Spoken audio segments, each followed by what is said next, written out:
விசுவாசத்தை துவக்குகிறவரும் முடிக்கிறவருமாகிய ஆண்டவராகிய இயேசு கிறிஸ்துவின் நாமத்தில் உங்கள் யாவருக்கும் என் அன்பின் வாழ்த்துக்கள்.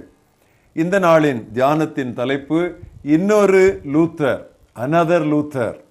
வாசிக்க வேண்டிய பகுதி கலாத்தியர் 3ஆம் அத்தியாயம் முதல் 14 வசனங்கள். புத்தி இல்லாத கலாத்தியரே, நீங்கள் சத்தியத்திற்கு கீழ்ப்படியாமல் போகத்தக்கதாக உங்களை மயக்கினவன் யார்? இயேசு கிறிஸ்து சிலுவையில் அறையப்பட்டவராக உங்கள் கண்களுக்கு முன்பாக பிரத்யட்சமாய் உங்களுக்குள்ளே வெளிப்படுத்தப்பட்டிருந்தாரே. ஒன்றை மாத்திரம் உங்களிடத்தில் அறிய விரும்புகிறேன். நியாயப்பிரமாணத்தின் கிரியைகளினாலேயோ விசுவாச கேள்வியினாலேயோ எதினாலே ஆவியை பெற்றீர்கள்? ஆவியினாலே ஆரம்பம் பண்ணின நீங்கள் இப்பொழுது மாம்சத்தினாலே முடிவு பெறப் போகிறீர்களோ? நீங்கள் இத்தனை புத்தியினரா? இத்தனை பாடுகளையும் வீணாய் பட்டீர்களோ? அவைகள் வீணாய் போயிற்றே. அன்றியும் உங்களுக்கு ஆவியை அளித்து உங்களுக்குள்ளே அற்புதங்களை நடப்பிக்கிறவர் அதை நியாயப்பிரமாணத்தின் கிரியைகளினாலேயோ விசுவாச கேள்வியினாலேயோ எதினாலே செய்கிறார்? அப்படியே ஆபிரகாம் தேவனை விசுவாசித்தான், அது அவனுக்கு நீதியாக எண்ணப்பட்டது. ஆகையால் விசுவாச மார்க்கத்தார்கள் எவர்களோ அவர்களே ஆபிரகாமின் பிள்ளைகள் என்று அறிவீர்களாக. மேலும் தேவன் விசுவாசத்தினாலே புறவினத்தாரை நீதிமான்கள் ஆக்குகிறார் என்று வேதம் முன்னாக கண்டு உனக்குள் சகல இனங்களும் ஆசீர்வதிக்கப்படும் என்று ஆபிரகாமுக்கு சுவிசேஷமாய் முன்னறிவித்தது. அப்படியே விசுவாச மார்க்கத்தார் விசுவாசமுள்ள ஆபிரகாமுடனே ஆசீர்வதிக்கப்படுகிறார்கள். நியாயப்பிரமாணத்தின் கிரியைக்காரராகிய யாவரும் சாபத்துக்குட்பட்டிருக்கிறார்கள்.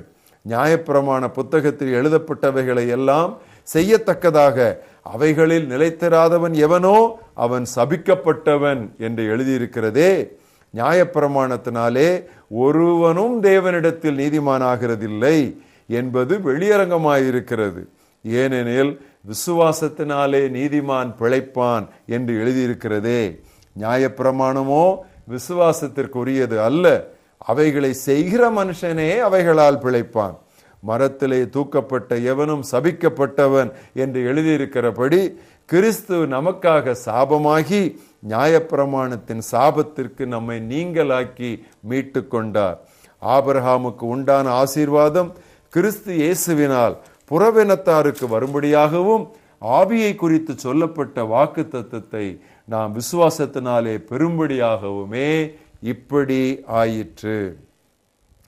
இன்றைய மனப்பாட வசனம் ஆபகூக் 2:4.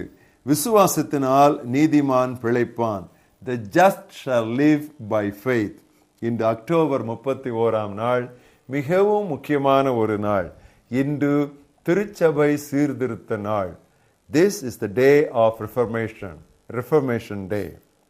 15ஆம் நூற்றாண்டின் துவக்கத்தில் விசுவாசத்தினால் நீதிமான் பிழைப்பான் என்று வீரமுழக்கமிட்டு மூட பழக்கங்கள், போலி கொள்கைகள், மார்க்க சடங்குகள் ஆகிய கோட்டைகளை தகர்த்தெறிந்தார் விசுவாச வீரர் மார்ட்டின் லூத்தர். அவரது சமய புரட்சியின் நினைவாகத்தான் இன்று திருச்சபையின் சீர்திருத்த நாளை அனுசரிக்கிறோம். தங்கமான இவ்வாசகத்தை, அதாவது விசுவாசத்தினால் நீதிமான் பிழைப்பான் என்ற வாசகத்தை திருமறையில் முதலாக ஆபகூக் 2ஆம் அத்தியாயம் 4ஆம் வசனத்தில் காண்கிறோம்.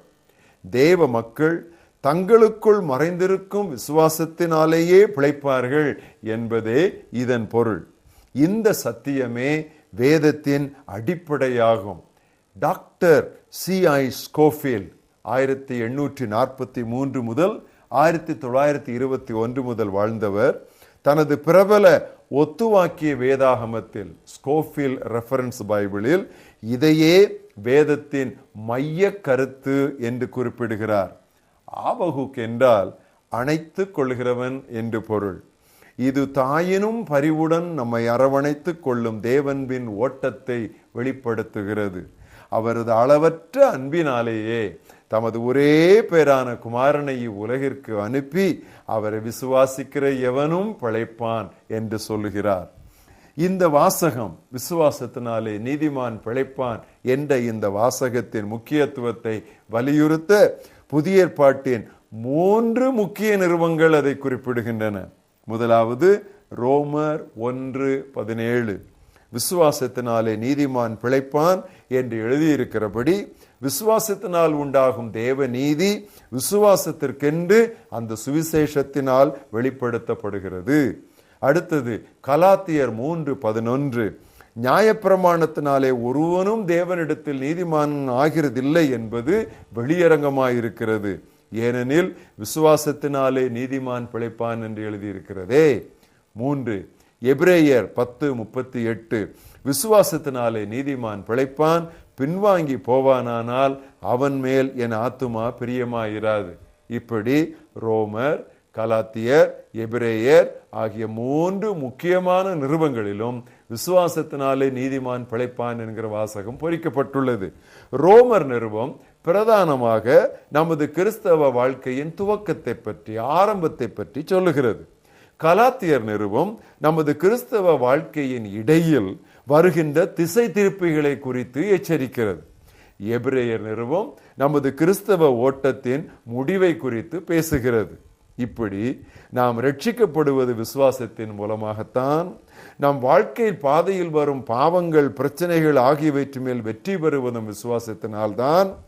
ஓட்டத்தின் முடிவை நெருங்க வரும் பாடுகள், சந்தேகங்கள், உபத்திரவங்கள், எதிர்ப்புகள் முதலியவற்றை ஜெயித்து இயேசுவை சந்திக்க நம்மை ஆயத்தப்படுத்துவதும் விசுவாசம்தான். இப்படி கிறிஸ்தவ வாழ்க்கை அகரம் முதல் நகரம் வரை விசுவாசம்தான். A to Z, Christian life is one of faith. விசுவாசத்தின் மாட்சிமை மறக்கப்பட்டு சடங்குகளுக்கும் தேவையற்ற கொள்கைகளுக்கும் முக்கியத்துவம் அளிக்கப்படும் இந்நாட்களில் விசுவாசத்தினால் நீதிமான் பிழைப்பான் என்று மீண்டும் முழங்கிட ஒரு லுத்தர் வேண்டும். விசுவாசத்தினால் நீதிமான் பிழைப்பான். The just shall live by faith. எங்கள் மகா பெரிய தேவனே, திருச்சபையின் சீர்திருத்த நாளுக்காக நாங்கள் உமக்கு நன்றி சொல்லுகிறோம். திருச்சபையானது இருண்ட காலத்திற்குள்ளே போய் திருவசனம் இல்லாமல் திசை மாறி திக்குமுக்காடி கொண்டிருந்த அந்த காலத்தில் இருந்து மார்ட்டின் லூத்தரை நீர் எழுப்பினீரே, அவரை போன்ற அநேக சீர்திருத்த செம்மல்களை நீர் எழுப்பினதற்காக உமக்கு நாங்கள் நன்றி சொல்லுகிறோம்.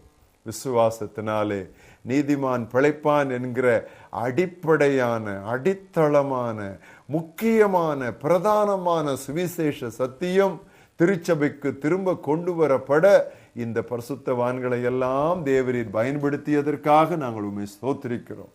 இந்த சத்தியத்தை நிலைநாட்டுவதற்காக, மக்களை இந்த சத்தியத்திற்குள் கொண்டு வருவதற்காக இவர்களில் எத்தனை பேர் இரத்த சாட்சியாய் மரிக்க வேண்டியதாயிற்று, இவர்களில் எத்தனை பேர் கர்த்தாவே தீக்கிரையாக்கப்பட வேண்டியதாயிற்று, இவர்களில் எத்தனை பேர் கர்த்தாவே தங்களுடைய வாழ்க்கையை மிகவும் பரிதாபமான முறையிலே கொல்லப்பட்டு முடிக்கப்பட வேண்டியதாயிற்று. ஆனாலும் இரத்த சாட்சிகளின் இரத்தமே திருச்சபையின் வித்தானதற்காக நாங்கள் நன்றி சொல்லுகிறோம். சபையின் சீர்திருத்த நாளாகிய இந்த நாளுக்காக நாங்கள் நன்றி சொல்லுகிறோம். கர்த்தாவே, சபை பிரிவுகள் அத்தனைக்காகவும் நாங்கள் இந்த நாளிலே உம்முடைய சமூகத்தில் வருகிறோம்.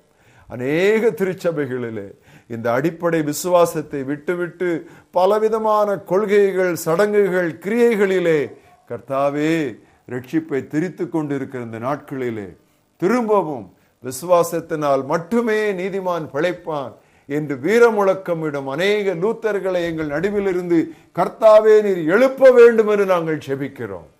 உம்முடைய நாமம் மகிமைப்படுவதாக. விசுவாசத்தை துவக்குகிறவரும் முடிக்கிறவரும் ஆகிய இயேசு கிறிஸ்துவின் நாமத்தில் இந்த ஜெபத்தை ஏறெடுக்கிறோம் எங்கள் ஜீவனுள்ள பிதாவே, ஆமென்.